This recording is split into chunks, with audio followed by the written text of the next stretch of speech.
Hello,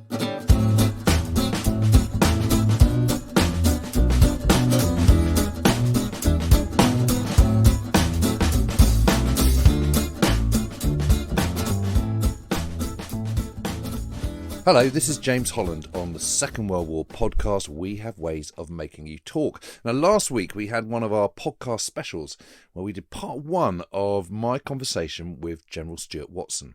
And we brought you up to the eve of D-Day. Well, this is part two. And you'll see Stuart landing on D-Day on Sword Beach and going all the way through to the bridge at Nijmegen, part of Operation Market Garden. I hope you find it as interesting as I did. So you land on Sword Beach on D-Day? Yeah. And presumably it's the big reveal is when you're, as you say, in the LCT. Well, we were actually told in Gosport that when you got onto your LCT, there was a Hessian bag, right, a sack, which contained the maps and the air photographs. The real maps, not the bogus not the ones with Poland written on. No, it said Corps. And it said you're not to open this until you sail. But our second in command said, "Well, I'm going to open it anyway. Too bad. It'll be all right." Yeah, you're on the LCT now. Then of course they delayed the thing by 24 hours. Right. By which time we'd read it. I mean, we looked at the map. So you have to stay. So you stayed on the LCT. Yes. Well, they couldn't postpone it again. No. So we stayed there. We had an extra night there, as it were. And we embarked on the 4th and sailed on the 5th. God, that must have seemed interminable, didn't it? So that was rather a long time waiting for that. Yeah. And so presumably, what did you do? Sort of hover around in the Solent for a bit? No, we just sat in Gosport. Right. I don't think. But on the LCT? On the LCT, which was full of vehicles, including us. I mean, vehicles of all kinds. And the DDs was in separate LCTs, obviously, but just them, nobody else, no other vehicles. And we crossed over. It was quite rough. Feelings of nerves and apprehension, or? Yes, I think so. Quite a lot of people were seasick. Anyway, we set off, and the next excitement, if that's the right word, was somebody deciding whether or not the DDs would swim. Right. And that was the Brigadier's decision. I think he got what? Because he could have vetoed it and just said, "Right, I'm not letting you go out. It's too rough. You're just going to land." Yes, he could have said it's too. Yes, we swam the DD squadron swam 5,000 yards.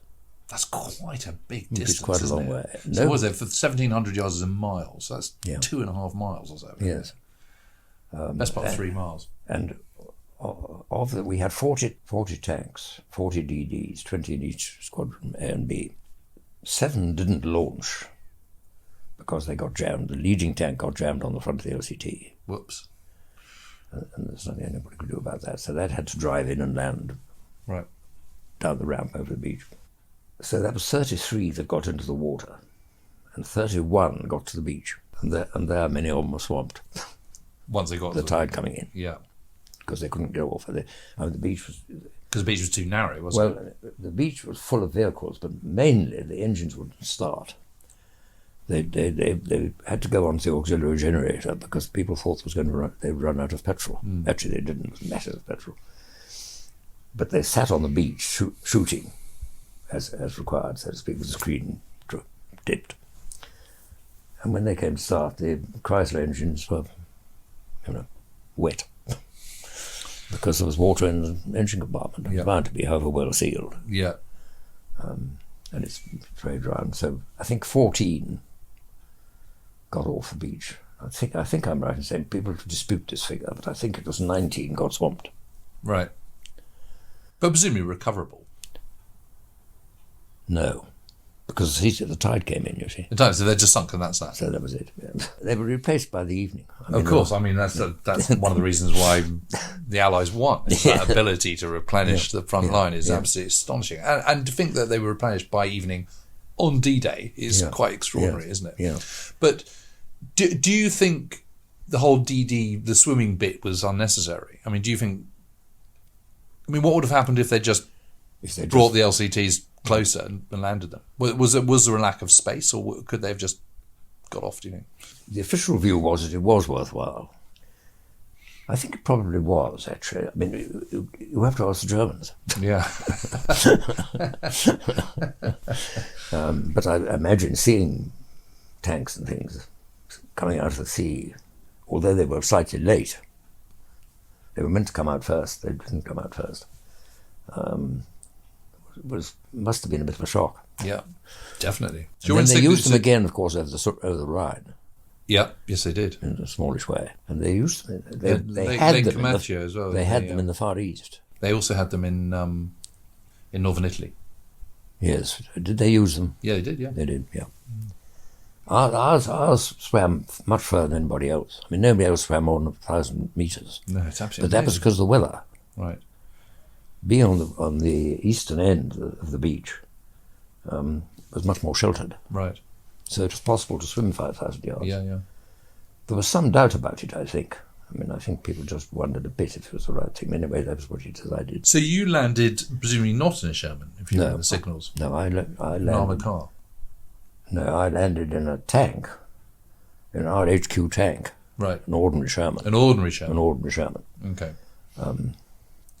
RHQ had 4 tanks. One had a wooden gun because the intelligence officer wanted somewhere for his map. So were you regiment HQ with signals, or were you squadron HQ? Regiment. Yeah. Yep. So can you remember what sort of time you hit the beach? We were meant to land at about 8:15. I think that's right. And we were about 3/4 of an hour late. Right. Partly because of the weather and partly because of not getting off the beach. Right. Was there still quite a lot of firing going on when you landed? A certain amount. Yeah. But not a great deal on our beach because there were 2 gun emplacements which had been established quite recently, I think. They didn't have guns in them. Right. On the 2 flanks. And this was partly because of the argument between Rundstedt and Rommel about how to fight the battle. Yeah. And Rundstedt said, you never stop them landing. So you've got to have a reserve of panzer divisions and one thing and another and drive them back. And Rommel's view was that you must stop them landing, which was impossible as it turned out. And he wasn't there, of course. No. He was in Hurlingen at his family home at the time. And then supposed to be heading off to the Berghof. But yeah. It's amazing in the war how often senior commanders are away at crucial moments. I mean, Operation Diadem, the Battle for Rome, half the commanders were away when that was launched on 11th of May 44. Yes. Well, of course, Rommel was away before Battle of May. The Ardennes people were away. Yes, absolutely extraordinary. I mean, our commanding officer, second in command, and adjutant were all away. Really? The Ardennes. I was acting adjutant, and the OC headquarters squadron was acting CO. Amazing. For the first 24 hours. Wow. Then they came back.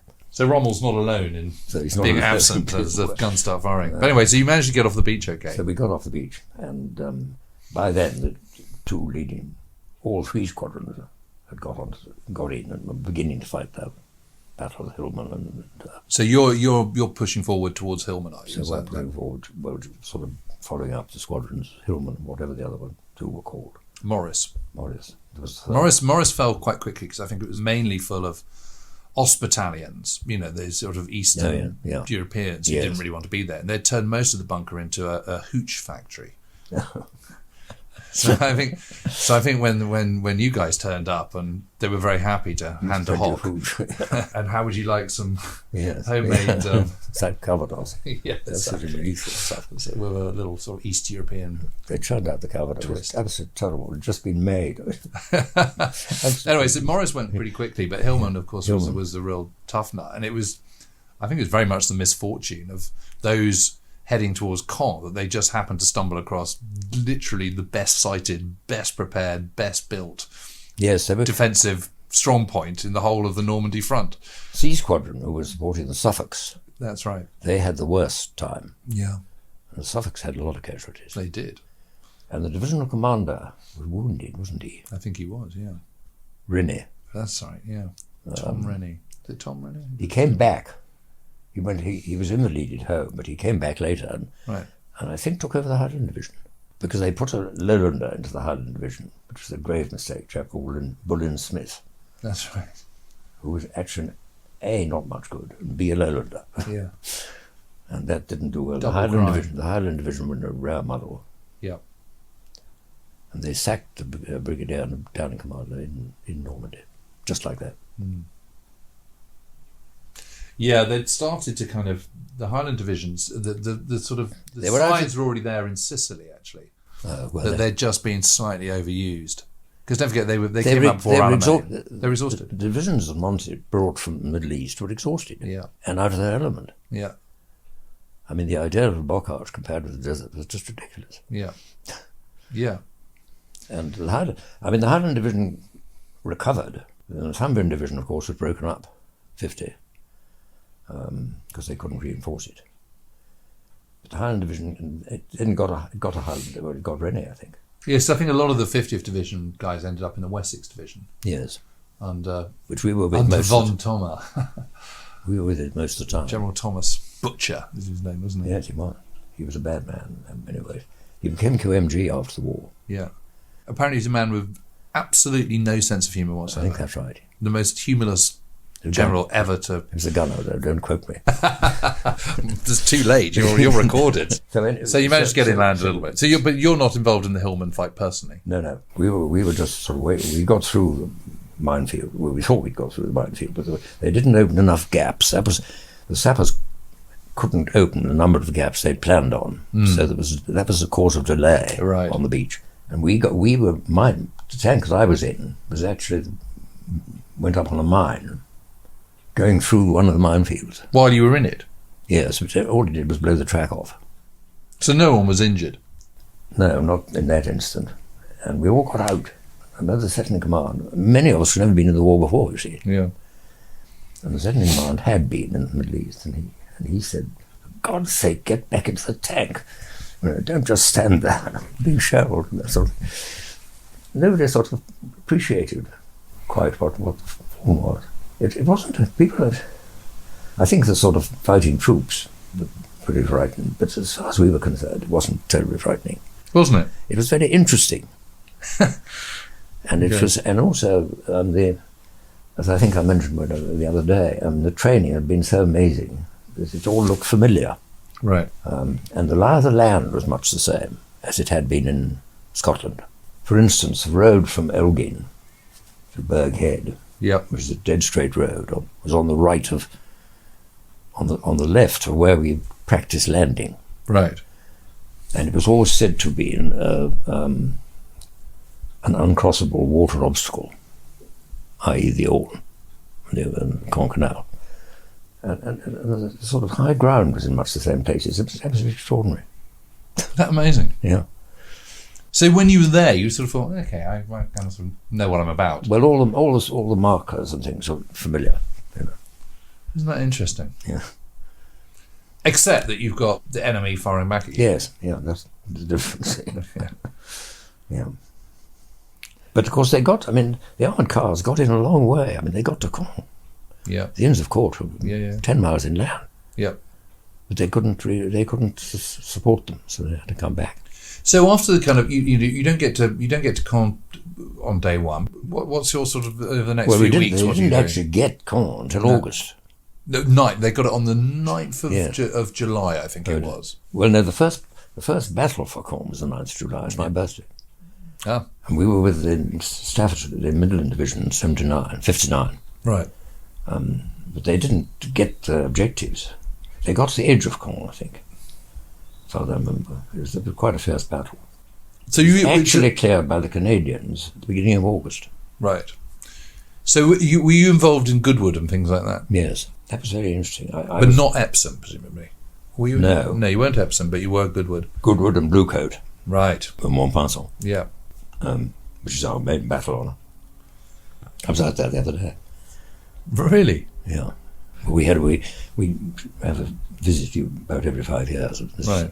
Being the 75th year, we all went. Has it changed much there?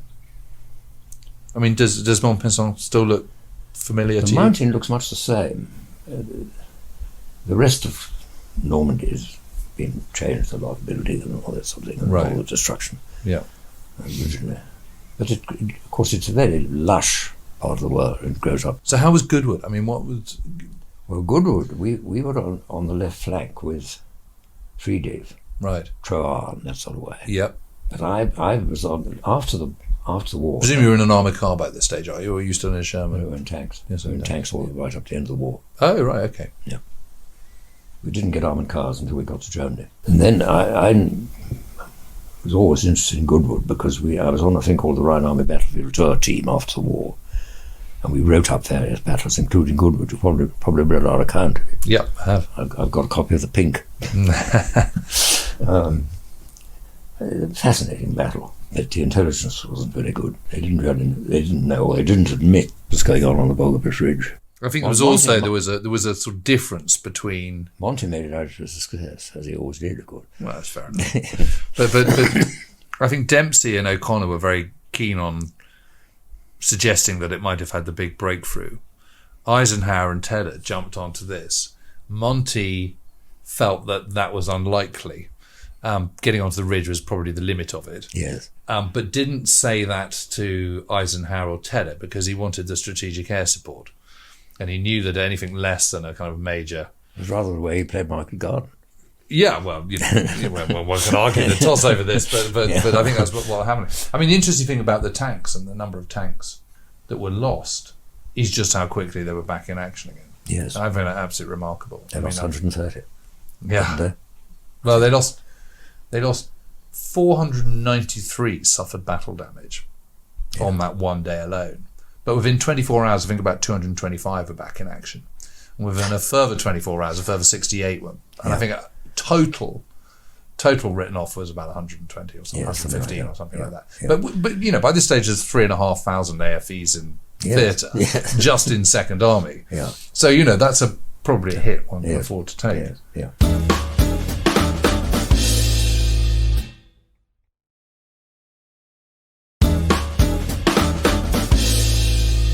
Did you have quite a tough time of it on your flank? We did nothing much happened for about 3 days on the flank. As far as I remember, the weather was appalling. It poured with rain and there was scarcely mosquitoes. It just moved rather slowly. Right. Yeah. Because of the armoured divisions having been stopped more or less. But did you have a sort of? Was there a sense of frustration in Normandy? Can you remember that, or was it just this is how it is, and actually we're pushing them back? And did you come across many knocked out German tanks or German prisoners? Yes. Oh yes. You felt you were making progress, did you? Yes, it was pretty slow. Yeah, but was everyone sort of bothered by that, or was that just this is just how it is? No, I think it was this is what we're doing on this bit of the front. Right, and you don't worry about what else particularly. And people say that it's all coming around the right-hand side and that sort of thing, which it was. The Americans were breaking through. And what about air support? Were you conscious of rocket firing Typhoons, lots of air support, bombers and stuff? Yeah. And that must have been and hardly any German outrage. No, so that must have seeing the air forces must have been a great boost. You would call them in more or less whenever you wanted them. Really? Yes. And presumably as signals officer, are you doing the calling in? No. You're talking talking to a sort of forward? No, mainly called in by the FOOs and people like that. Yeah. But so your job is to just make sure that within the regiment everyone's speaking to each other. Communications worked and that we could get through and exchange necessary information. Right. The 19 set was fine compared with what it was before, which I think was called an 11 set. I can't remember, right? Which was a hopeless bit of kit. But then the 19 was regarded as pretty good, quite good. But it didn't work at night. Not much. It was very good in the day. You could get quite long distances. Why didn't it work at night? Because radio was not good at night. There was terrible interference. Right. We had to use Morse sometimes. Goodness. Not very often, but we did. People said, "Why are you learning Morse?" When I went on my signals officer's course, we all learned Morse. I can tell you the Morse and alphabet now. Operating the rear link at night, trying to get brigade headquarters and that sort of thing. It was quite hard work. Yeah. And you had to learn how to do it. You had to learn how to listen to Morse. Right. Through all the interference. Because once it got dark, there was fearful interference. Yeah. That's amazing. I hadn't really appreciated that. So you survived Goodwood, and then it's down to Blue Coat. Then we went over to For those who don't know, the Blue other, Coat is the kind other of side moving of the Orne after the first bit. right. After we supported the airborne. Yeah. Then we went over to Because for Blue Coat, it was much further west. Yes, Blue Coat was August. Yeah, it's the very end of July, beginning of August. Beginning of August, Yeah. That's right. I mean, Caumont was the Montpasson was the jump-off point. 7th. That's right. By this stage, you sort of sensing that the campaign is, that Normandy's nearly won. Is there a feeling about that? Yes, it was moving after Blue Coat. It began to sort of give away. Really. Yeah. Blue Coat was quite a hard fought. Yeah, I know it was. Montpasson was quite difficult. Yeah. Was it one of those little ones? I was actually in a tank in Montpasson as it happened. Right. I think we fired the gun, which was quite unusual in regimental headquarters. Yeah. I mean, it is quite a sight seeing large numbers of vehicles all together. I mean, you can see how the enemy might target you, even with the best camouflage. Oh, yes. You're a big old beast, a lot of noise. Yes. The moment it gets dry, up comes the dust. I mean... Yeah. Of course, the main trouble in Normandy was the bocage. Yeah. I mean, particularly down where you are in Montpasson. It was very slow. Yeah. And you had to really spray the next hedgerow with machine gun fire. Yeah. Before we went on. It was very slow. That was why the Middle East divisions were out of the... Do you think so? They were just used to not... Well, they weren't used to having hedgerows. I mean, 7th Armoured and 50 and 51, the three that had come from the desert, took some time to acclimatise. The 7th Armoured got a new divisional commander, I think. In fact, I know they did. I can't remember his name. One was called Erskine. Yes, that's right. And the other one was called Verney, I think. That's right, yeah. And they were fine eventually. I mean, they're just as good as anybody else, but it took them time. Well, that's understandable. I mean, but also from beginning of June to kind of beginning of August, it's only 2 months. I mean, that's not that long, really, in the scheme of things, of a 6-year war. Yeah, no. I mean, I think people are always a bit harsh on the British Army and their inability to learn. I think they learn pretty quickly, really. Yes, I think they did, yeah. So do you remember the kind of sort of the carnage of the retreating German armies when they finally Well, you saw it, of course, in the Falaise Gap. Did you? You got down there. We went through the Falaise Gap. I mean, that must have been horrific. It was. I mean, were you shocked by that? By what you saw? Yes. I mean, and of course, the other thing was the number of horses which were killed. I mean, the Germans had hundreds of horses. Yeah. A lot of their logistics were horse-drawn because they thought they were running out of petrol, which they were. They actually had 1 million more horses in the Second World War than they did in the First. Yeah. They had 1.5 million horses in World War One.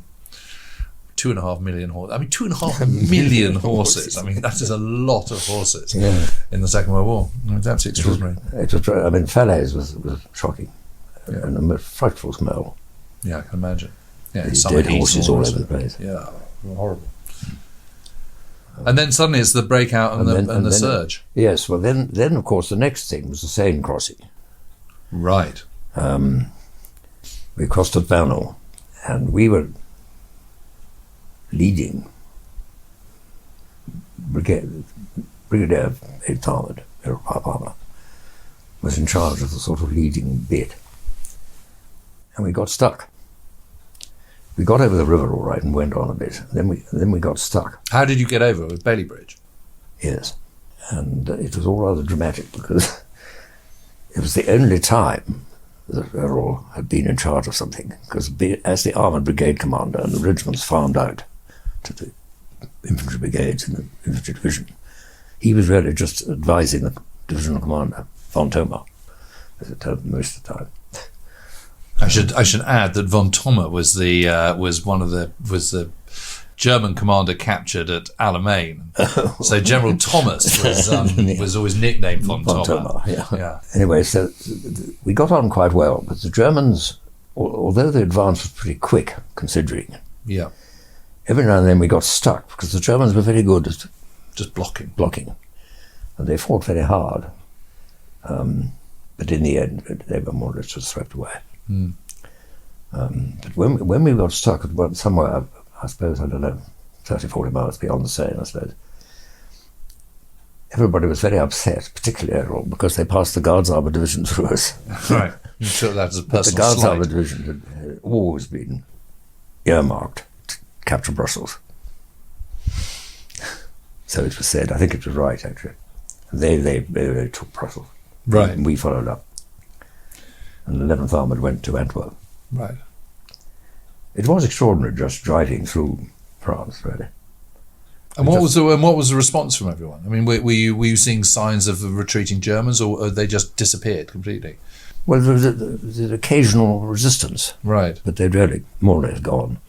And of course, the civilian population were very enthusiastic. Right. I mean, that must have been quite gratifying, wasn't it? Yes. So I was wondering the other day, I told you that I'd been involved in this sort of rerun of 30 Corps. I mean, yeah. 400 vehicles, not 20,000, but even so. Yes. I was wondering, as hurtling along the road, there's a whole load of, you're in a column. Yes. There doesn't seem to be any opposition whatsoever. Do you think you're in danger of getting a little bit blasé? Or are you always on edge for danger? Are you always on alert that round the next corner there might be a German gun? I think people were more or less on the alert, actually, because every now and then they did pop up and fire. Right. So everyone was always, you were hurtling forward, but you were kind of... Well, there was one place where we were stopped, and the message came back to our HQ that B Squadron was stuck somewhere. And the commanding officer said, well, I'll go and see what's happening. Yeah. And he went up, and it was very interesting. He got completely involved in the battle. And he produced another squadron to go around the flank. Right. And didn't go far enough out. I mean, he was too much involved in what was actually happening. So it took a bit of time to sort it out. Yeah. And can you remember the kind of the 30 Corps race north? Oh, yes. I mean, you knew this was Operation Market Garden. Yes, You knew. yes. Were you briefed about what the end goal was? Yes. We knew This is our chance to get across the Rhine and burst into yes, we Northern knew Germany. the target was on him. Yeah. And did Horrocks brief you personally on that? Do you remember him turning up? He used to come around pretty often. Did he? Yes, he came to brigade headquarters and that sort of thing, where we mostly were. Right. And after the Market Garden, he came and briefed everybody. Right. Got a couple of regiments, And you liked him, didn't you? Oh, yes. He was amazing. Charismatic? Yes. So you felt you were in sort of safe hands with him, did you? Yes. And on Market Garden, you got as far as Nijmegen, is that right? We got onto the island in the end. Yes. We got to the other side of the river. On Nijmegen, so you got across the Vaal. Yeah. And that's where you were working with the Americans? Yes. And what was your experiences of suddenly working tandem with your coalition partners? They were good. The airborne divisions were very good. They took the whole thing very seriously. What? But British didn't. Well, no, I mean, they just played it in a different way. The divisional commander had a tin hat and all that sort of thing. No British divisional commander would wear a tin hat. Right. And they opened an officers' club in Nijmegen. Right. We opened an officers' club. I mean, was that absolutely standard? The moment you get to a town, you open a club? Not quite, but I mean, within days of getting there, right. Long before the army bit came on, there was an officers' club. The Americans couldn't believe it. Really? It was in range of guns. Okay. But you're all quite sort of laissez-faire about all this. Yes, rather. I don't know. Yeah. I mean, you get the impression there is a sort of insouciance about British armoured soldiers. Do you think armoured troops? Do you think that's fair? It was an act, really. Right. I mean, mustn't be too professional. Right. Okay, that's really interesting. But actually, you were quite professional by then, weren't you? Yes. Oh, yes. Yes, we were. Frankie Festing, later on, when he was CIGS, he said, the Green Jacket, of course, so it's a different approach. He said, we must preserve our amateur status. But at the same time, you're not. He was a serious soldier. But you're not amateur at all. No, exactly. No, it's a sort of act. It is an act. Yeah. It's the difference between the Green Jackets and the Guards. Right. I see. The Guards are professional and look it. The Green Jackets and cavalry, to some extent, are professional, but don't always look it. Right. And actually, that comes from the top, doesn't it? With Yes, Monty and his yes, corduroys and his jumper, Oh, yeah, and yeah. Horrocks was a bit the same, wasn't he? Yes, yeah. You know, they didn't look all spick and span by that stage. Well, Horrocks always looked spick and span. He looks spick and span. Oh, he wore his hat and everything. And a flag on the front of the Jeep and everything. Right, okay. That was part of the act.